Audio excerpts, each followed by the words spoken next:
This is not a Polish MP5 gas mask. It is actually a French ANP-VP F1.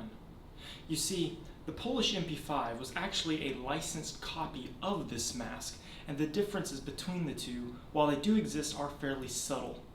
And I do not have an actual MP5 for comparison, but I will put some pictures up to show you what I'm talking about. Now, the main differences between them are the voice diaphragm cover, this plastic piece on the front here, and a stamp on the forehead of the mask.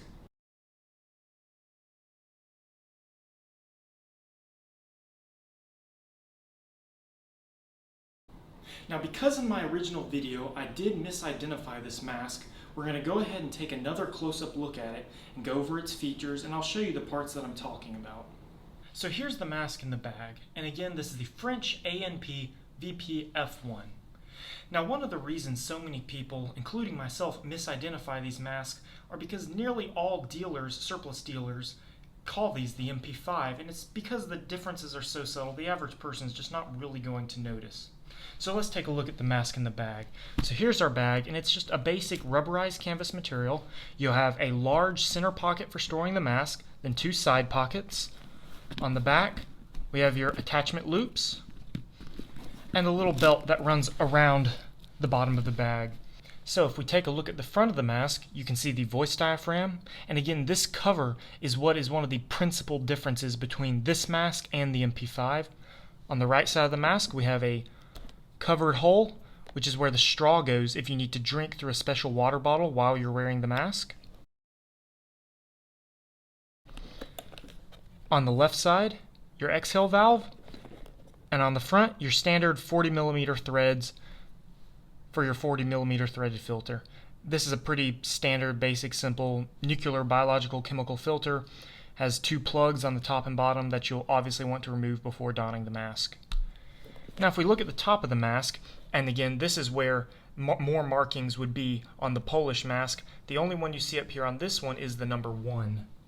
Now, that is the size of the mask, and I was actually able to find an original French, basically user's manual for the mask when I was doing additional research on this one after I learned I had made a mistake in my original video. And I found out that this 1 is actually the largest size. So 1's the largest and 4 is the smallest. Now, looking inside the mask, you can see the straw for the water bottle. Then you have the visor. Now this visor, it's like a rubberized kind of polymer material, and that is one of the biggest problems with this mask, is because that visor, as you can probably tell, tends to fog up and yellow with age, and it makes it really difficult to see out of. Now, these straps are fairly unusual because, as you can see, they're not connected to anything on the bottom, and that's not because they're broken, that's by design.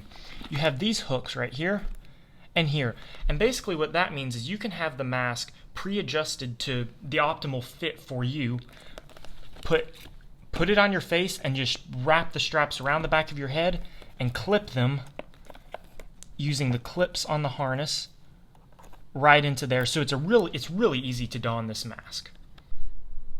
So the last thing we have to take a look at is the inside of the bag, and as you can see, it is absolutely full of little pouches and compartments.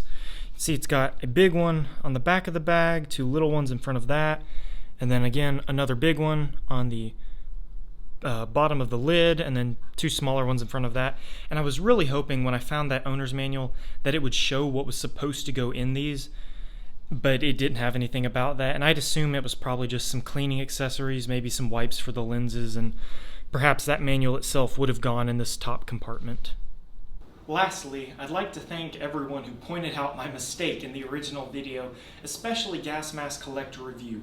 And he actually just put out a video as well that shows a side-by-side comparison of this mask with an actual MP5, so go watch that and subscribe to him as well.